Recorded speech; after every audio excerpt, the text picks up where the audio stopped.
अस्सलाम वालेकुम। आज आपको एक बड़ी इंटरेस्टिंग बात बतानी। मेरा एमफिल का कॉन्वोकेशन था, वहाँ पे मतलब दोस्त मिले तो उन्होंने कहा हकीम साहब मतलब बहुत रिस्पेक्ट की, बहुत शुक्रिया उनका, प्यार दिया। तो कहा यार आसिफ, ये आपका जो टाइटल होता है ना, जो आप लगाते हैं वो बड़ा सीधा सा और अदब वाला और एक तहजीब के दायरे में रह के लगाते हैं।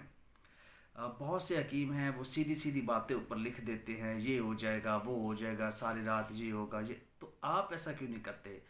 तो मैंने उनको बोला कि यार बात सिर्फ इतनी है, मैं एक अदब वाला आदमी हूँ, तहजीब के दायरे में रह के जो बात की जाए वो बेहतर है। नो डाउट आज की यूथ उन चीज़ों को क्लिक मारती है जिस पे लिखा होता है कि सारी रात ऐसा हो जाएगा, आप ऐसे करेंगे तो ये हो जाएगा। आप लोग भी बेहतर जानते हैं, मतलब सीधी सीधी बातें उसने थंबनेल पे लिखी होती हैं, मैंने कभी नहीं लिखी।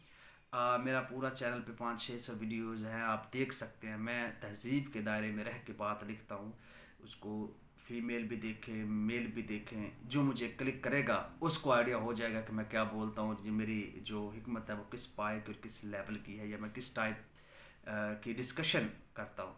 तो मैंने उसको बोला कि यार मेरा तो यही है, मैंने तो रखना है ऐसे ही, मुझसे तो ये होता नहीं है कि 3 छुहारे खाएं तो सारी रात खड़ा रहेगा, ये होगा, मुझसे तो ये नहीं होता।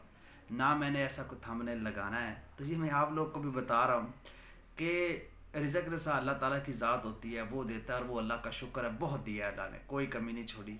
ठीक है, तो फिर ऐसे घटिया और इस तरह के जो अल्फाज हैं वो मैं क्यों उस पर सिलेक्ट करूँ? मेरे अपने भी चाहने वाले होते हैं, देखते हैं। मेरी 100 की और हज़ारों की तादाद में मेरी अपनी फ़ीमेल स्टूडेंट्स हैं जिनको मैं पढ़ा चुका हूँ। तो इतना नहीं गिरना चाहिए, इतने इस लेवल पे नहीं जाना चाहिए कि आपकी जो है ना वो साख ख़राब हो जाए। तो मैं तो इसलिए ये यूज़ नहीं करता। बाकी आप लोग बेहतर जानते हैं। वैसे मज़ीद मुझे राय ज़रूर दीजिएगा ये वीडियो सुनने के बाद कि क्या मेरा ये तरीका ठीक है ना। शुक्रिया।